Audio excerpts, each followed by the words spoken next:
Yasmin Ruby question করেছেন যে আমি দীর্ঘদিন যাবৎ কোমর ব্যথা ভুগছি, ডাক্তার দেখাই, টেস্ট করাই, ওষুধ খাই, ভালো হয়ে যাই, আবারও আক্রান্ত হই। আমি কি করলে ভালো হব? আমার এমআরআই করানো আছে।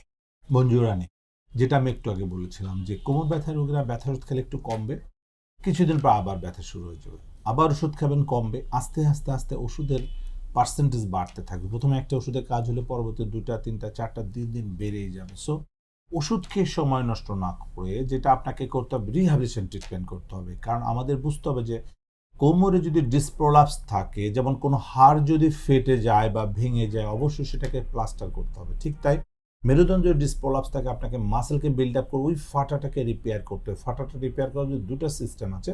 যদি ছোট ইনজুরি থাকে সেক্ষেত্রে আমরা যে মাসেলকে বিল্ড আপ করলে কিন্তু আপনার ফাটাটা রিপেয়ার হয়ে যাবে, ডিসপ্রোলাপসটা রিপেয়ার হয়ে যাবে, আর জেলটা বের হয়ে নার্ভাস সিস্টেমকে প্রেশার দিবে না বা স্পাইনাল কর্ডে চাপ পড়বে না।